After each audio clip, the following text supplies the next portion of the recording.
Hey everybody, it's Jack with Future Pastimes, and this is another episode of Battle Language.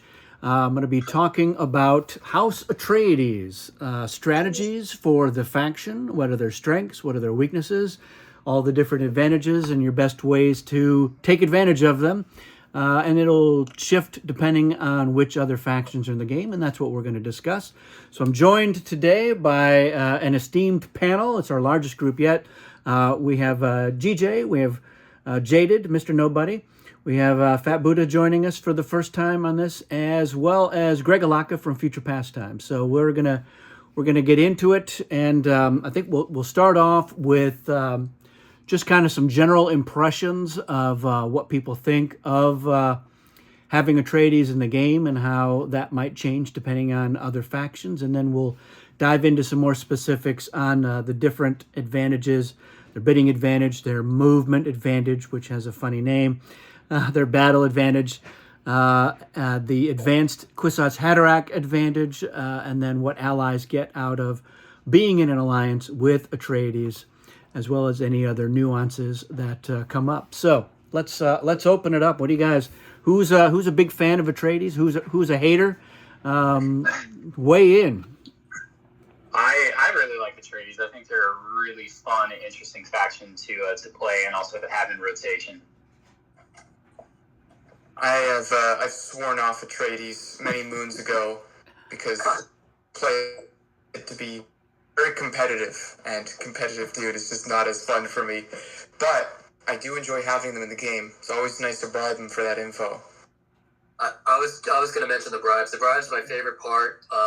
And I like it on both sides. Of course, Atreides, obviously sharing his bidding prescience with the other players, and it's a good way for them to make money because they have a little trouble gathering spice, and that's a great way for them to do it. Another basic reason why I like Atreides is they start on the board. They start with 10 troops in a big city that is going to be a focal point for the entire game, which... Yeah. Expansion 1 and 2 are factions that don't really start on the board. Having at least one really helps ground the game and maybe make it not end before setup is even finished. Stop those hard turn ones. Yeah, exactly. And it would be thematic, like Atreides stopping Harkonnen. What more do you want? I enjoy that.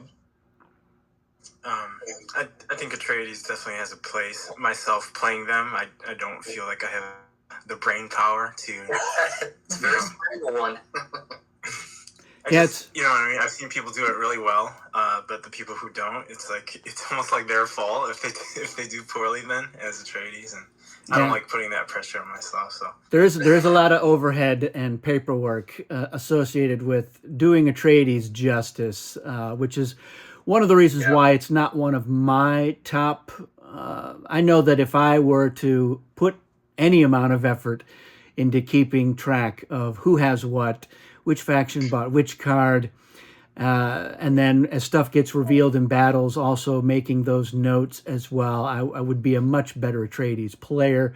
For me, I'm more focused on the battle advantage, and that's where I've always traditionally seen the strength for Atreides. But like I said, I don't do particularly well with them, and I think the reason is pretty obvious. And so I think, do you use any of the sophisticated trackers or even just pencil and paper to keep track of these things? Or like me, are you just like, all right, I saw a poison weapon, so Harkonnen, great, I gotta just remember that moving forward. Let's we can certainly go out of order, but we'll start with the bidding advantage, and how have you leveraged it successfully? How have you seen other people really do it? What about the impact of having the Ixians in the game, where they know generally what's in there, they know the cards there, but they don't know the order and their ability to suppress certain things. How big of a nerf is that really to Atreides? And then we can also get into, with Richese, there's one fewer card, sometimes two, that that Atreides will have exclusive knowledge on, and what kind of impact do you feel like that has? Is it major? Is it just a nuisance? And then again, your level of effort when it comes to tracking all of that information, which it says on the sheet that you can do. You and only you may keep written records about cards, which the FAQ has has sort of undone a little bit. It's in terms of, I think what the FAQ is getting at is once it's public, there shouldn't be any reason for you to be able to keep track of that. But then again, how else are you going to find out about these things? So I don't really know. I'm not sure what the designers were thinking about with that. I know that the tournament people like Brad Johnson, when that FAQ entry came out, they were like, "No, we don't like that very much," and they continue to enforce that. Nobody's allowed to keep any written records in a tournament play other than Atreides. So I've opened up about 3 or 4 things. So dive at whatever it is. Comment about keeping notes with Atreides. If I'm playing in TTS, I'm way more likely to do it because nobody can see me. I don't feel like I'm offending anybody. I'm not going to know. I keep a little notepad up and I just record it digitally, and I always just do it like that. Or I might write it down on a piece of paper on my desk. In the real world, I'm not going to write anything down. Interesting. That's how I roll with it. But I always enjoy seeing games when you have an Atreides and an Ixian player, and they're both very inclined to sell the information on the cards. And then you go to the bottom in terms of pricing. You've got Atreides doing the normal 1 spice for 1 card, and the Ixians are like, oh, you know what, 3 spice, I'll show you all the cards. And the Atreides are like, all right, 2 spice for 3 cards now. And then you reach bottom of the barrel pricing, and you see who just gets to the point where any lower end, it would just be free. race to the bottom. Yeah. I on the other hand, like Atreides the most in a vanilla game, where the cards, are like the 33 in the base deck, so you are going to aim towards a perfect hand, 1 weapon and defense of each type.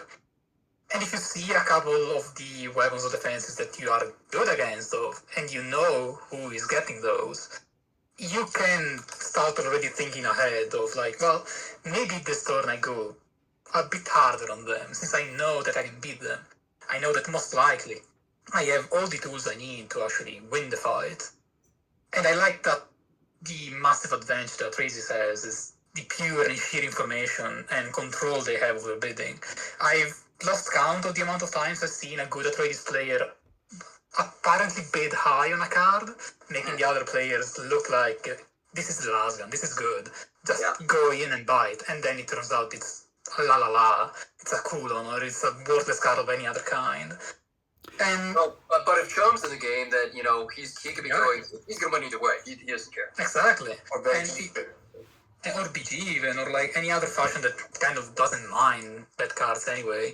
And depending a lot on how the table is made, and well, mostly as well, like how your group plays, the big advantage can be either a simple like accounting exercise or an immense manipulative element that you can really use. It can be its own mini game. The whole poker face of and Storm Order is going to play a big role in it. When Atreides is going to have a couple of turns where they're going to bid early, and people will think, all right, this is good. But if they're showing up late in it, it's very risky for Atreides to say, yeah, I'll bid 4 spice or 5 spice on this card that I know is not good, in the hopes that somebody is going to spend more.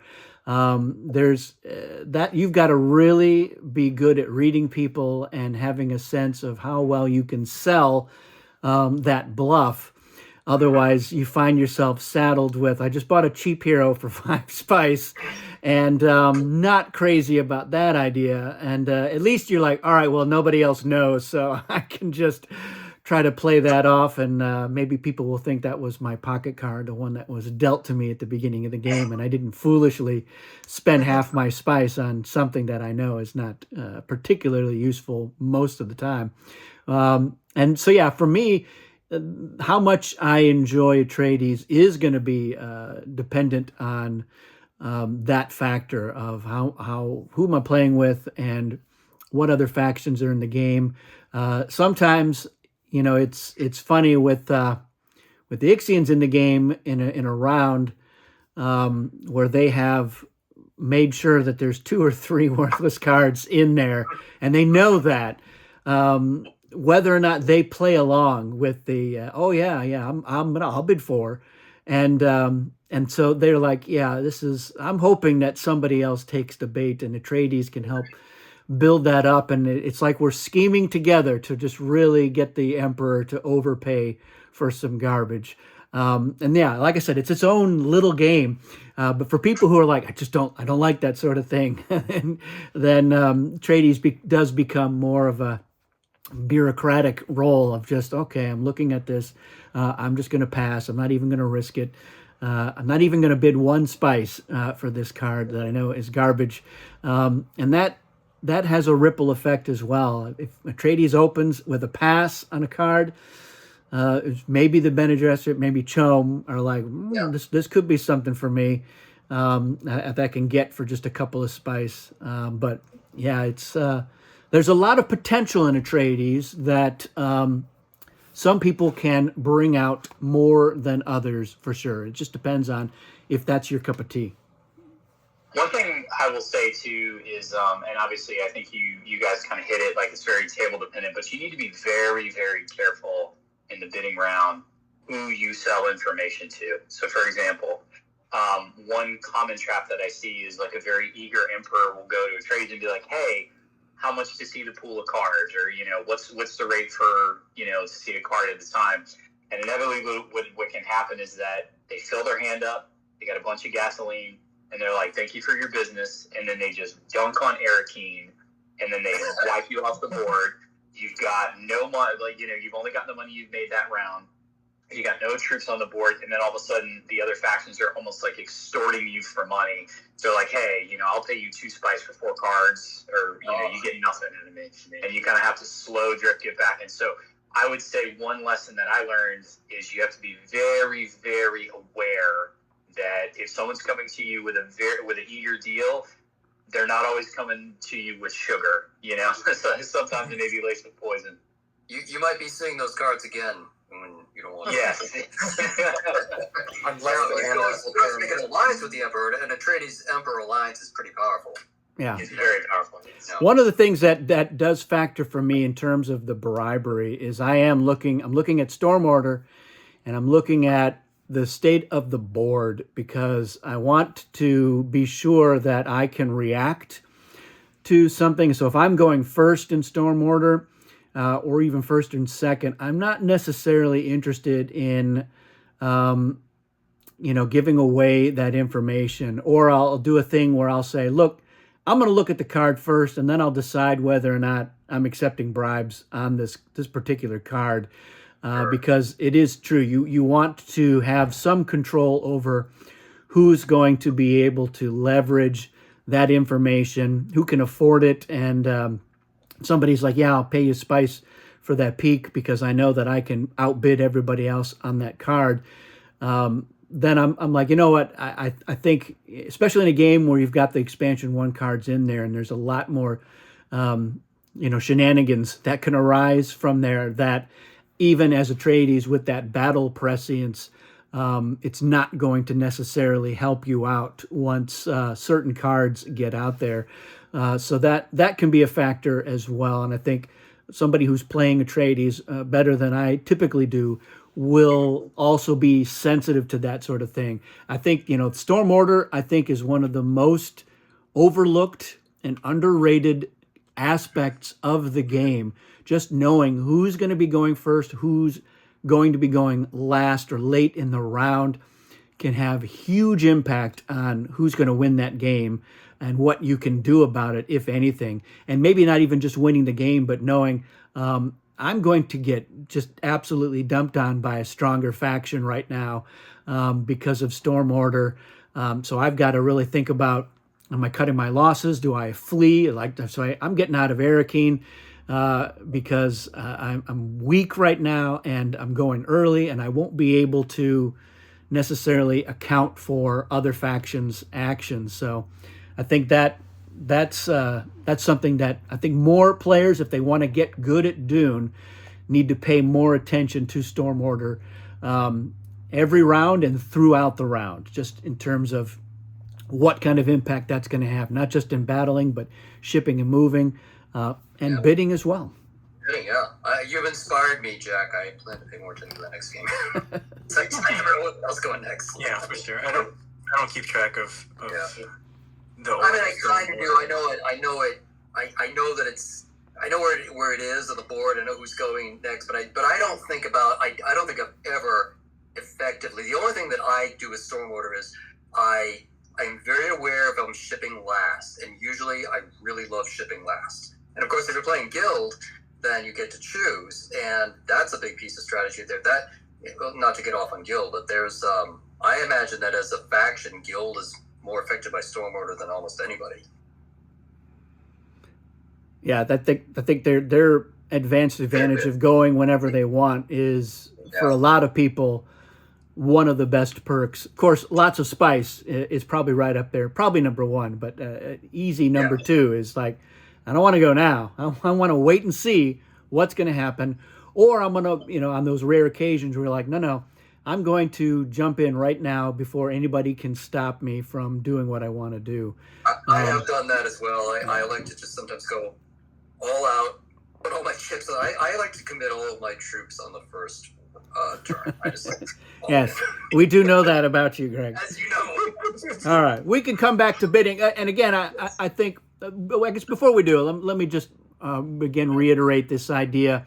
I know a lot of people who are like, oh, Ixians and Richese, and I've heard it described exactly like this, totally nerf Atreides, which I think sounds a little hyperbolic.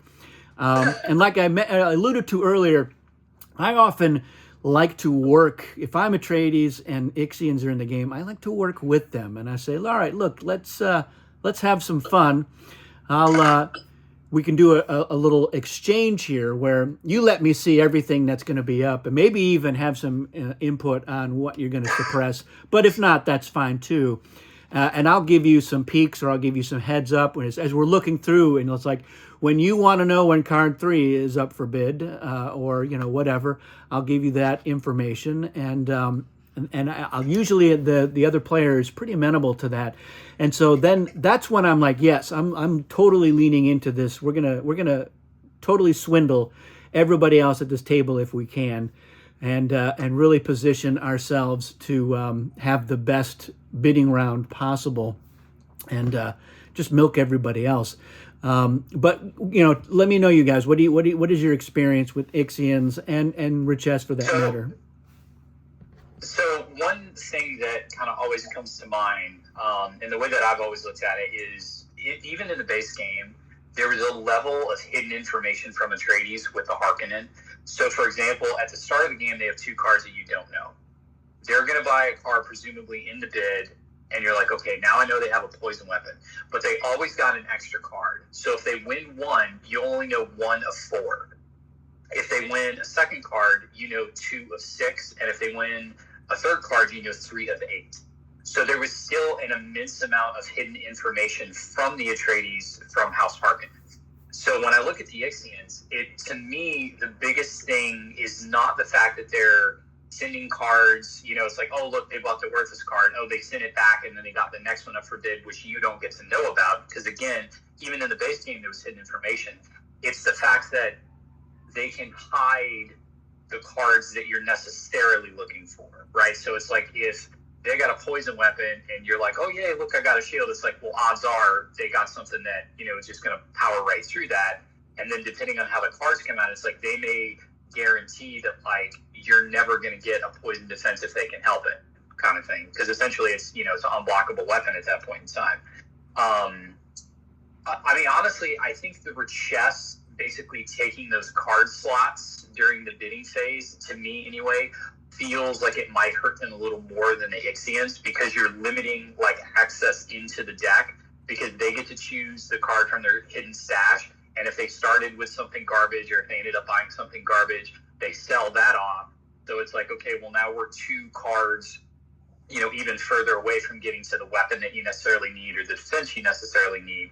But I personally don't necessarily think that is like a nerf, or excuse me, it doesn't necessarily like cripple them so completely that they're just useless in the game now, you know? I look at it as, thank God, that's one or two fewer cards that I need to worry about and keep track of. Like everybody knows somebody's got the stone burner. I can just be like, hey, who bought that stone burner? Oh yeah, it was the Emperor. Great. Because now everybody is keeping track of it. So I'm like, whoo, that's great. It's interesting because there's been a couple of times where I try to talk the Harkonnen into a deal where I solicit a bribe from them for peaks on cards, and I say, look, if for a spice, I'll give you peaks on some cards. If you let me see your second card, and if it is a worthless card, I will give you a refund. And so that every once in a while, Harkin is like, that's fine. I don't care if you know about this because you're going to find out, when we get into a battle anyway. If it means that I'm avoiding some of this stuff. But some Harkonnens are like, no, I really want to take advantage of the fact that you don't know most of the cards that I have. So it's interesting. And again, it's going to be player dependent. I can usually strong arm newer players into that deal. Like, it's a good deal. You don't have an income. This is a good way. You don't want to waste your money. Yeah. But a really savvy one is like, whatever, I don't care. I'm getting two for the price of one. So if one of them is garbage, that's fine. But yeah, it's interesting.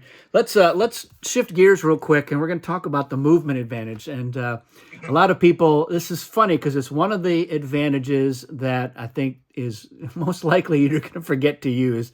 A lot of players are like, oh yeah, at the start of the movement phase, I can look at the top card of the spice deck, and that's my movement advantage. And it's just called that because that's when you're supposed to be doing it. It's not really the movement phase, though. It's the shipping and movement phase. And so if they called that the shipping advantage, it would be even weirder. I think part of it, though, so I think it's also underrated. I think it can be useful. A lot of players are like, okay, great. I know that there's going to be a spice blow down in Cialgo South. Should I go down there? And then everybody knows there's going to be one. But a lot of that is it's dependent on what else is going on. Usually you've got some obligations like your stronghold blocking, or you're trying to pick up spice this round, or you are, having to deal with where you're going to get into battles and with whom. But I find the real strength of this is knowing that a nexus is going to occur. So if you see that there's going to be a worm, part of it is you're like, all right, I know where that worm is going to go. So maybe I try to avoid that, or maybe I try to sell that information. But I think it's more of a planning tactic for me to know, all right, there's going to be a nexus, and I'm looking at a couple of different factions that I would like to be in an alliance with. I certainly don't want to get into a battle with them right now. And I maybe don't want them to risk losing a lot of their forces or losing some useful cards that I know that they have, or that I think I remember that they have because I haven't written it down. But I don't want them to be weakened right before the Nexus when we can form an alliance and then be very strong. So I think that information is what I get most out of it. But again, only when I remember to do it, because it is one that it's easy to forget. You're watching everyone else doing their shipping and movement, and you're trying to think about what you're going to do, and then your turn happens, and then you're like, oh yeah, I didn't look at that card. Even when you set that card aside and it's sitting there so that as a reminder, don't forget, you get to look at that card. I still forget to look at it. But let me know, what do you know your thoughts on the movement advantage? Is it useful? Is it forgettable? And who cares? Are there any other special circumstances that you've seen it leveraged for? I love it as a bargaining chip.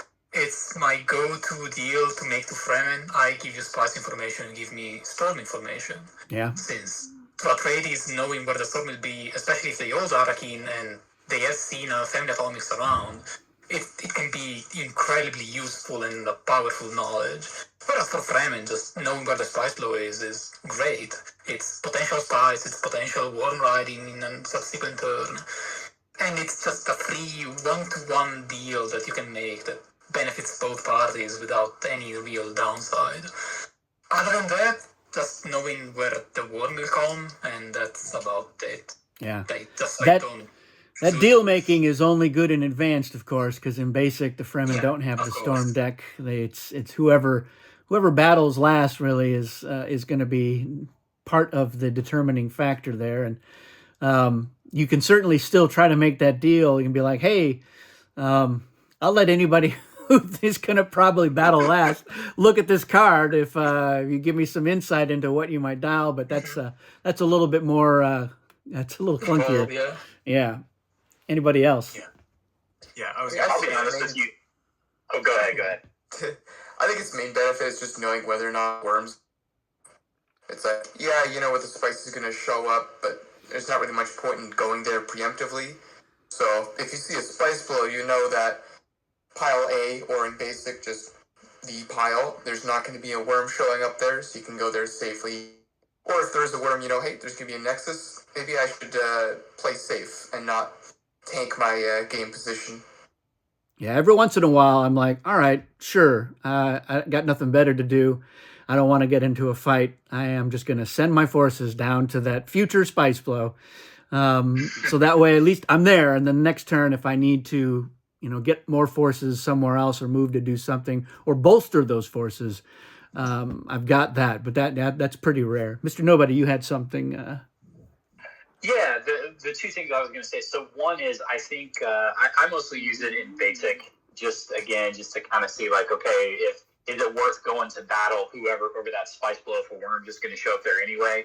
But I actually kind of find you can also sell it to the guild because they get that half rate shipping. So if they're trying to decide like, well, there's two spice blows, they're kind of both equally, 6 or 8, in each, and they're kind of deciding, is it worth going down there and maybe getting in a scrum with somebody, or should I shoot over there? It's like, well, hey, throw me a couple spice and I can tell you if the first one that you're looking at is going to have a worm or not, because maybe the first one's like off, what is it, Red Chasm, where it's like not super easy to get to. Yeah. And so, you can do stuff like that, and try to get some money. But to be honest with you, I always forget in advance. I'm like you. I'm just too busy. Like, okay, what's my plan going to look like?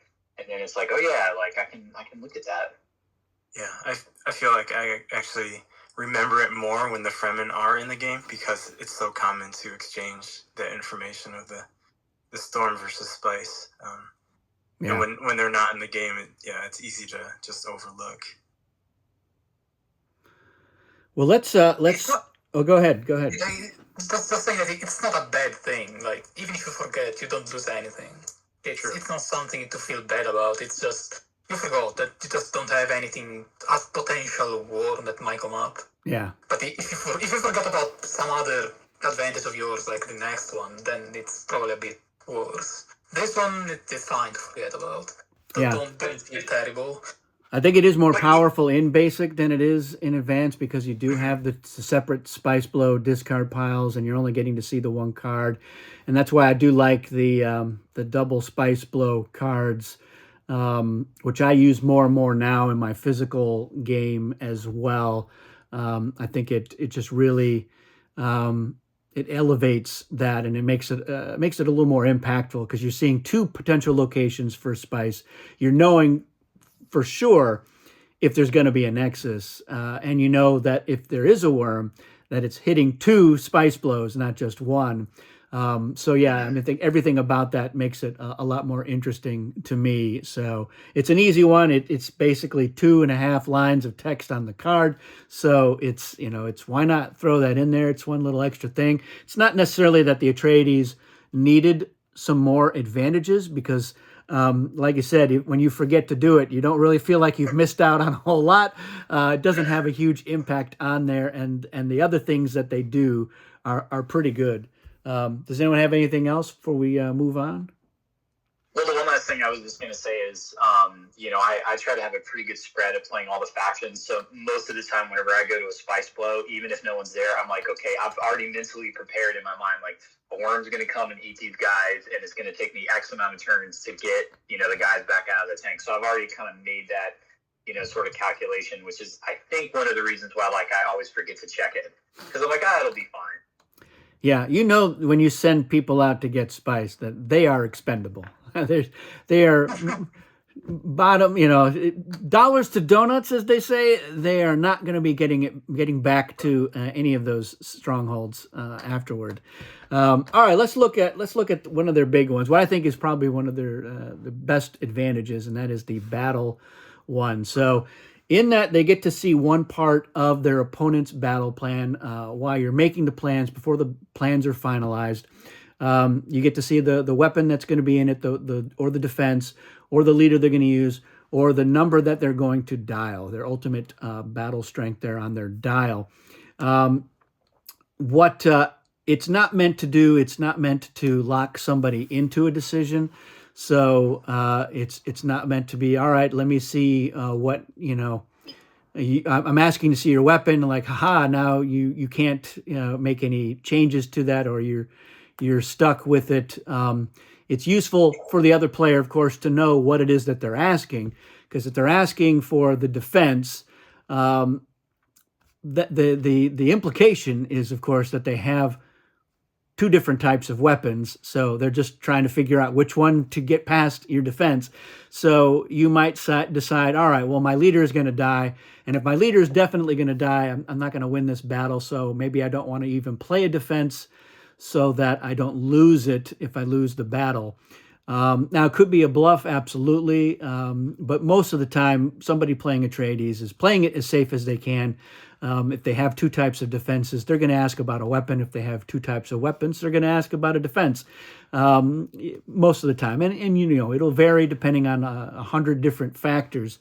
But what's interesting about this is that unlike with Dune Conquest, or Movie Dune as we like to call it, where you're looking at a slot, if you're looking for the weapon or defense, you're looking at a card that's in that slot.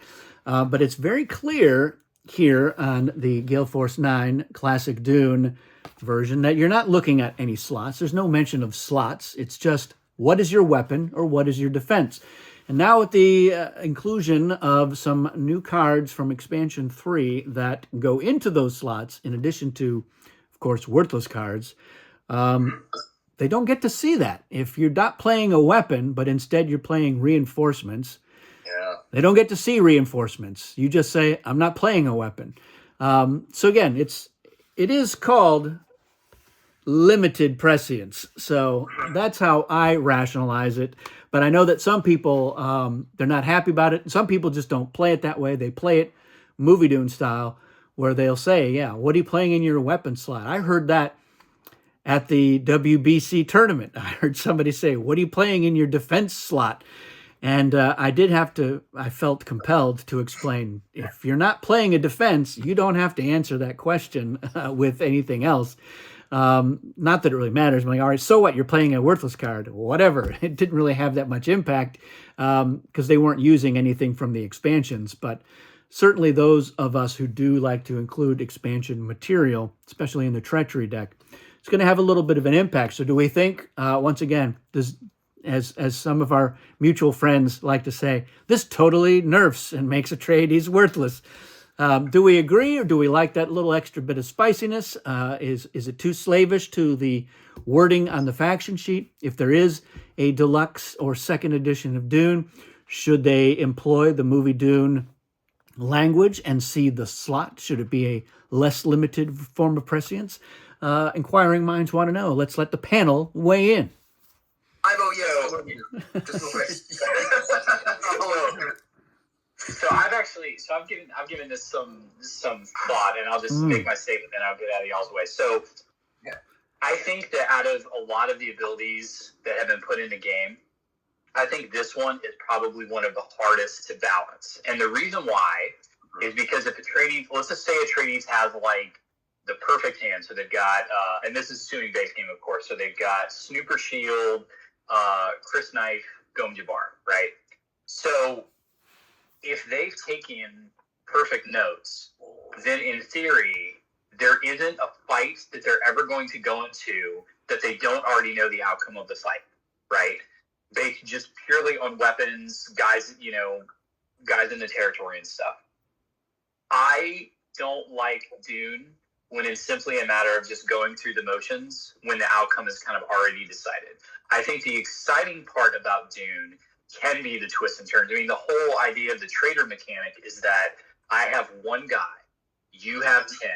I don't have a snowball's chance in hell of beating you, and then all of a sudden it's like, actually, Spider works for me. And it's like, oh my God, like this completely changes the board state, the dynamics of the game. I'm of the opinion that anything that can just kind of flick that absolute outcome, just kind of push it in any direction, for the betterment of the game in a healthy way, I think is very good.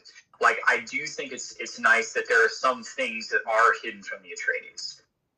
And I do kind of like the fact that there are these like surprise attack elements or these things, it's like you brought up Richese earlier, like the no field. The fact that if they have a no field that's not revealed, you can't actually see how many forces they're committing on the dial.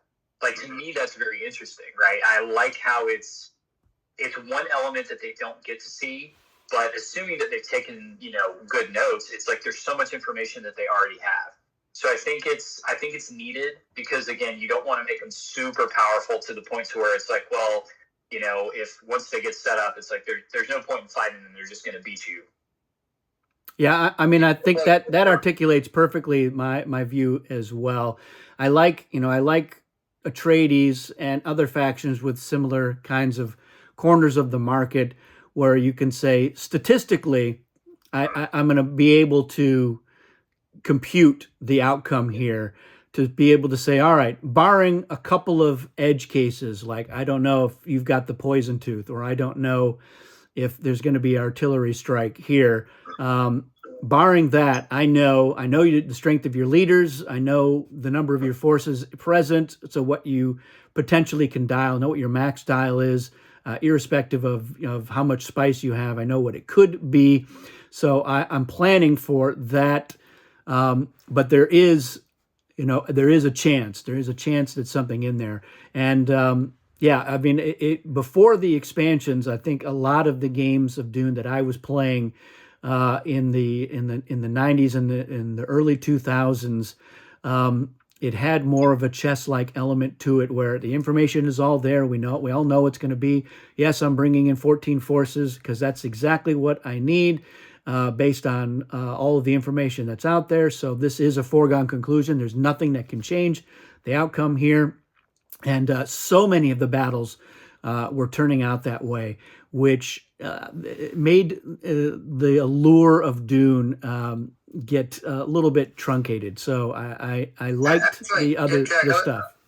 I was going to say, but even back then, even the original the Avalon Hill version, if you were playing advanced, you had to commit spice to back up your forces, which that was like one of the main reasons that they did that. So that did introduce the element of uncertainty because you never really knew how much spice somebody else had. You did, right? But you knew what their maximum dial was. So like if you've got all the spice that you need, you've got 10 forces in there, and you want to have one left over. And I know that you can spend 9 force. I know that 9 is your maximum dial. So with that, plus your leader is a 5, I know what that number is that I need to beat.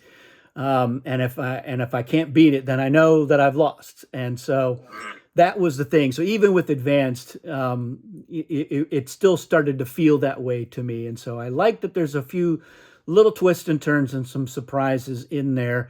And in some ways, it makes the card knowledge with Atreides even more valuable or more useful, knowing that, all right, I know that there's some surprises in there that other players aren't necessarily accounting for. They don't know that the Bene Gesserit have picked up reinforcements, or they don't know that so-and-so has Weirding Way, and so that could be a weapon or a defense. And so I like those extra elements in there, which I think they don't. In some cases, it makes Atreides stronger or more versatile. In some cases, it steps on their toes a little bit. But I think, again, it's part of a much bigger melange of effects and things in there that players can work around or try to leverage or make deals or pay more attention to or try to factor in. We're like, all right, I think this is going to work, but in the back of my head, I know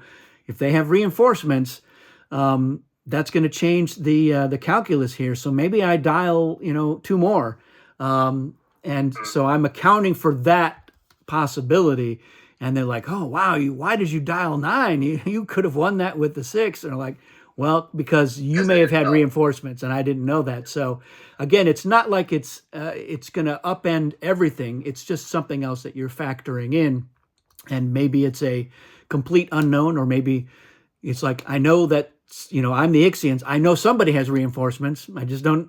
All I know is it's not me. So I've got to account for that as well. So I like that extra drama that is in there with these things. So thank you, Mr. Nobody, for saying what I would have said. And at least there's one other person who agrees with me. What do other people think? I don't really think it matters too much, since in all likelihood, Atreides is going to already know if you have reinforcements or not. And so it's like, oh, what is your weapon? I'm not playing a weapon, and they have reinforcements. It's like, Yeah. be a little suspicious of that, especially if it's a battle that, they want to win. So, I mean, you can't ask about it directly, but I think you can definitely infer it with a reasonable degree of certainty.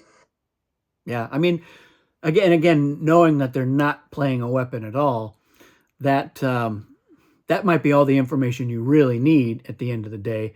Now, of course, they could be goading you into playing, Lady Jessica, who's your trader, and you're just like, all right, all I have to do is play a strength 5 leader, and I can win this battle, even if they have reinforcements. But again, that's the beauty of Dune. I find it very thematic. You're like, oh, well, this is what we want them to do. It's plans within plans within plans, right?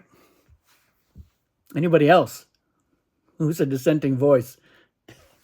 I agree. I like when there's a little bit of not perfect information. I like when there's some risk, when Atreides maybe pushes themselves a little over what is comfortable. I just like those little moments of, I actually risked and it paid off, rather than, well, I have 8.5, you have 8, well, I win. I find it a bit dull. I understand why people do it, because playing competitively, that's the most optimal way to do it. I don't begrudge the other people. It's just not my preference. When I play, I want to enjoy it. I want to be there and live every single moment and remember it. And when I actually win a fight I was heavily risking just because I was banking on you not playing the correct weapon, and I asked the defense of yours, that just feels good. I feel like, speaking of statistics, I think somebody mentioned statistics, but I'll go probabilities. I bet, I don't know, 80% of the time I am asking about weapon or defense.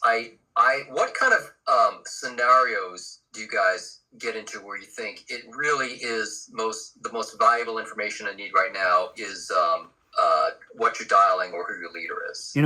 With this particular group, number dialed comes up a lot more than you would think. Yeah. I find it's, which leader you're playing is probably one of the rarest things that you ask. Yeah. Because you can usually, it's usually a matter of, all right, are you going with the high strength leader or somebody low?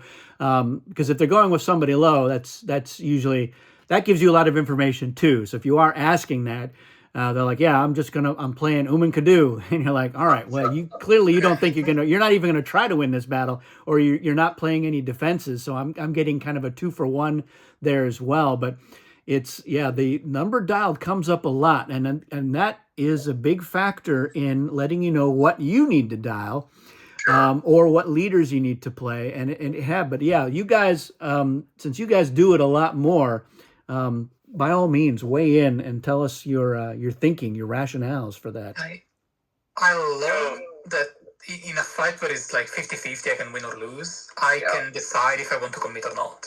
I ask the dial if it's something I can reasonably beat with my hand, my cards, my leaders, my whatever, then I maybe commit to it. But if it's something that it's either way too costly or not just worth it, I can force them to dial high, and I effectively only quote-unquote lose the troops and the lowest leader I have. I don't give out information about my cards. I don't give out spies. Yes, I lose the fight, but I make them pay a lot more, and probably more than they were comfortable doing. Yeah, it's just an interesting thing. The inverse of that too, to answer your question, Mr. Greg, is if you've taken like really good notes, because there is a world you live in where you've got your hand set up. They only have 2 or 3 cards, and it's like you only have a poison weapon and a shield, So I've already eliminated that factor. And if it's a stack of 5 versus a stack of 5, I'm like, I know that I can protect my leader and kill your leader.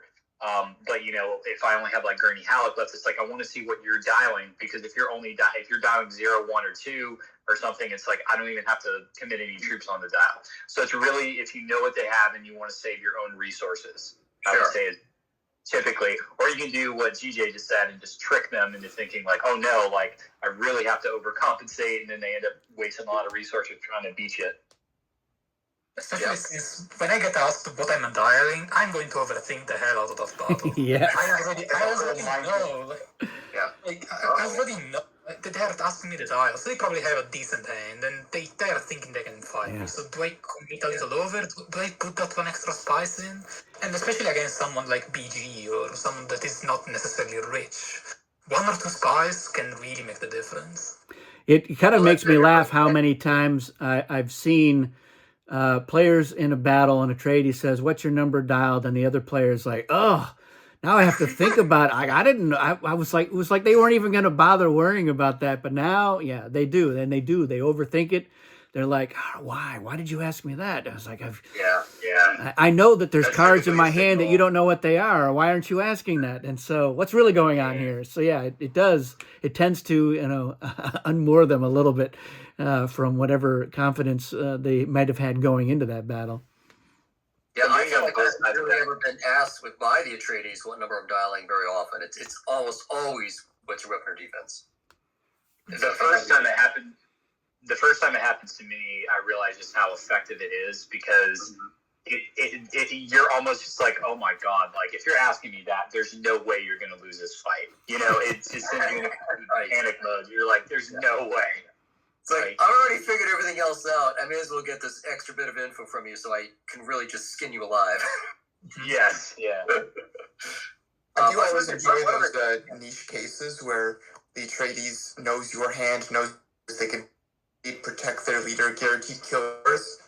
And then they just drop one person on like a stack of 12 guys, and they go, "Oh yeah, what are you dialing?" And then either they dial too high and the Atreides would lose, or they dial too low and the Atreides can win it. And you see the battle plan, and it's like, oh, they dialed 11 against the Atreides, who just played cheap hero and dialed 0. Just because they asked to dial, they knew that they were going to be over-dialing Atreides, and so Atreides just doesn't commit. Especially since we'll talk about it a little in a moment, but especially if in the advanced game there's Quizards, like one single troop can become an 8 strength in a battle plan with like a 5 strength leader and Quizards and the single troop dialed. So over dialing is not only very possible, but actually quite likely, and they're just so fun to do and annoying to receive. Oh, there's nothing worse than over dialing when you didn't. Over anyway. You could have won it with not. Oh my god.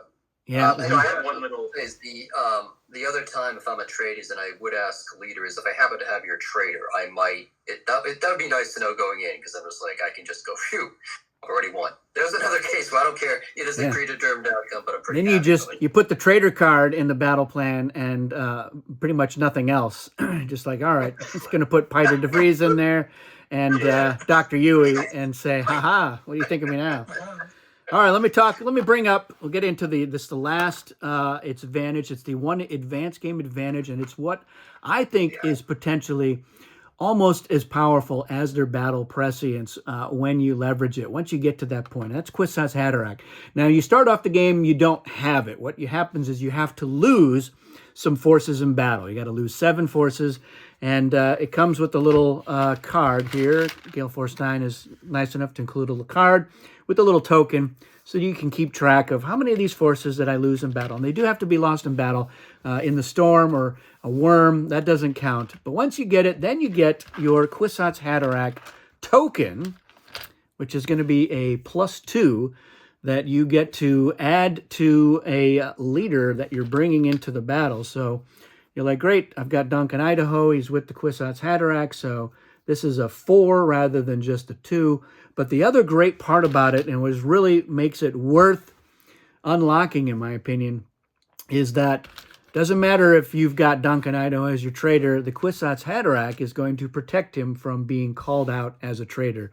And so that immunity is especially useful with Harkonnen in the game in particular, where they might have drawn a couple of Atreides leaders.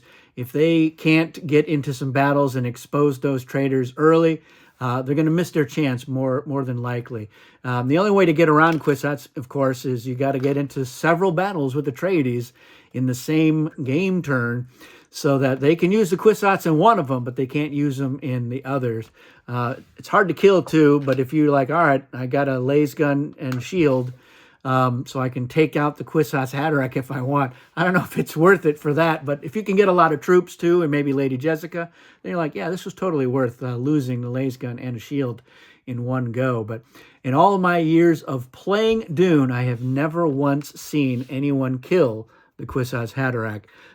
So it certainly doesn't happen a lot. Maybe some of you others have had more luck with it, but let's talk about it. Do you hold the Kwisatz Haderach in as high esteem as I do? What are your thoughts? I think it's one of the best reasons to say we're playing advanced, because I love seeing that extra advantage in there for Atreides. What do you guys think? I think it's in some ways like a subtle level up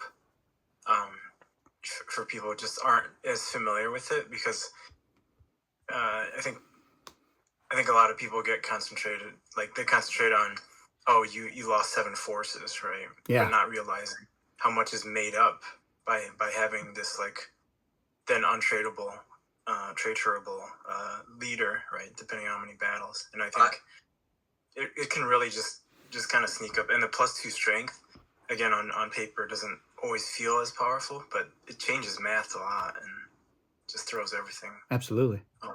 I remember a game where I had kind of forgot about that the Atreides had activated the Kwisatz Haderach, and I had their traitor, and it's like, no, you don't. And I was like, oh, it was vicious. Yeah, that was a big reveal. Greg was like, "Ha traitor," and everyone else was like, You "Greg, remember that one? Greg, they had the What was it like? Kwisatz there. It's, that traitor card is. So Thanks for the brutal. information, but I'm glad to know that Let's see, Gurney but- is." I mean, you achieved it like 3 turns ago or something. It's like, hey, you kind of forget, and you just like trotted it out. Was it you, Jack? Did you have it? Yeah, let's say that it was me. That sounds probably not, but that's fine. I think the key with Kwisatz is that I think a good Atreides player is like, look, I'm not looking to lose 7 forces on turn 1, even though great, I've got the Kwisatz, but that's kind of a bitter pill to swallow for that, because you only have the 2 free revival, and you probably don't have much spice to get more out. So I like to go, all right, I'm willing to sacrifice 3 guys a turn, because then by turn 3, yeah, I've got them, and then I only have a couple of guys left in the tanks by then as well. So I'm getting most of them back. Sometimes, leadership is thrust upon you. It's not that Harkonnen or somebody else is like, I'm coming into Arrakeen and you've already gone, so you can't get away. You've got your 10 guys in there, and so a lot of times you're like, well, I guess I'm going to dial at least 7, maybe more, if I'm going to lose this battle. I'm the only consolation prize is I'm going to get that +2 later on, and hopefully I've got enough time to recover from that. But yeah, anybody else? What are your thoughts? Easily lose 7 forces on the first battle of the game, the first turn of the first battle. May as well get it over with. go the KH route. I actually think I probably put more emphasis on the untradeable leader side of the Kwisatz Haderach than I do the +2. Because there are games where it's like, you've got a couple weapons and only 1 defense. And, if you're going up against a Harkonnen, or if you're going up against an ally of the Harkonnen, if you have a bigger stack than they do, it basically lets you have an untradeable leader versus them. You can kind of see what defense they're playing, poke through, beat them on the dial, where if you lose that fight, it could very much turn into like, well, that guy's a traitor, and then we steal another one of your guys and potentially use them against you or kill them if they're weak. And so you go from losing two leaders and the cards that you played to 1 leader and collecting spice for the leader of theirs that you killed. And I always rationalize it like this, like, Stilgar is a 7, right? Shani's a 6, but or Fenrir Fade to 6, but it's like they can all be traitors, right? So it doesn't, your strength could be 20. It doesn't matter if, you're in the keep of someone else. So I think I personally really value the untraderable side. Like, for example, the Kwisatz could have not had the +2 and just been like, well, your leader is safe from being a traitor. And I still think it would be a very, very powerful ability. Yeah. Doesn't protect you from face dancers, sadly. And again, it's a point that some people are like, well, it seems like you've totally nerfed Atreides and they're utterly useless.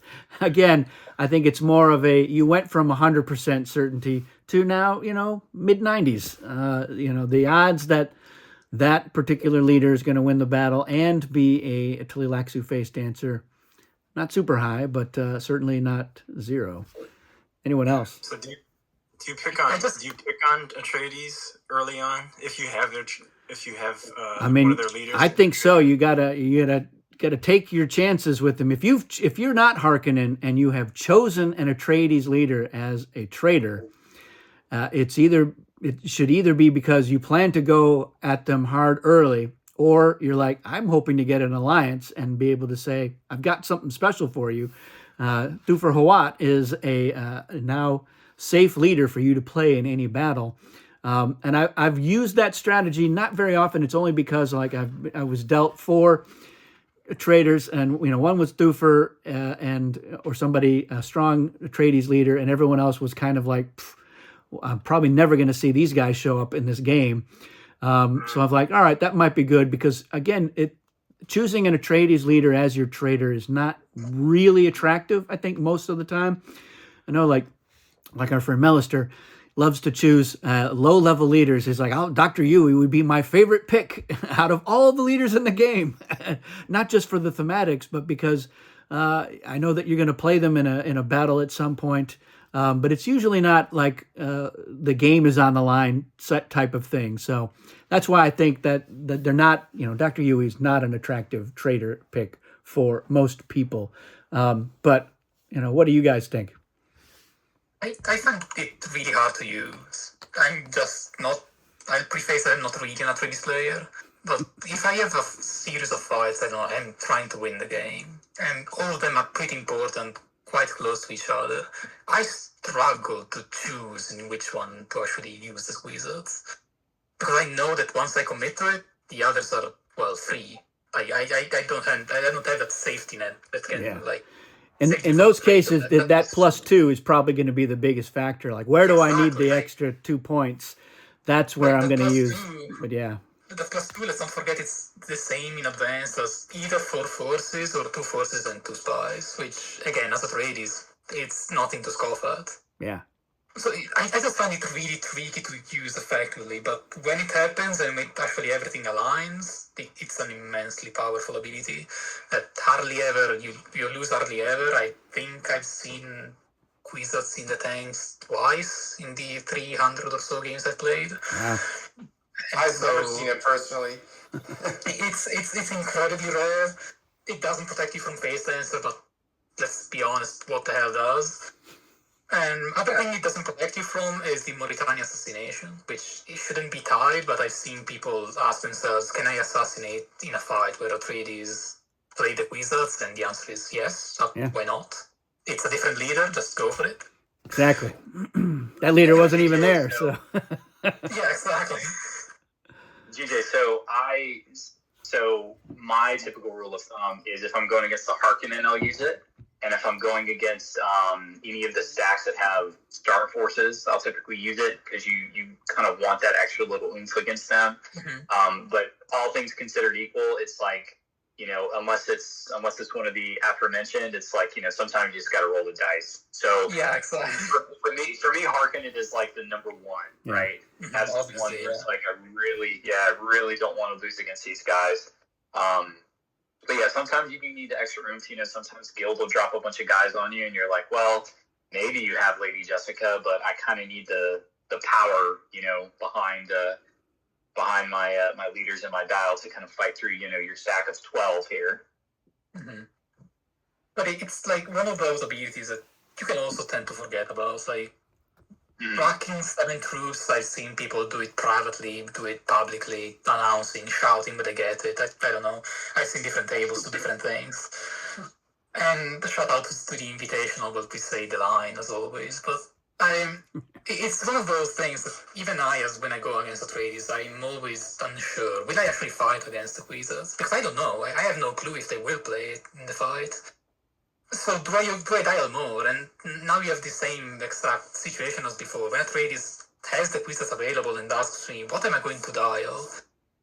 I panic because do I take it into account or do I not? Because let's not forget, you don't have to always play with a 5 leader. You can very easily apply the Quizas to Duncan, Idaho. No one is stopping you. You just want to save some spies. I like to see Lady Jessica with the Kwisatz Haderach and also the Sword Master of Ganaz leader skill with the projectile weapon and then reinforcements as your other card.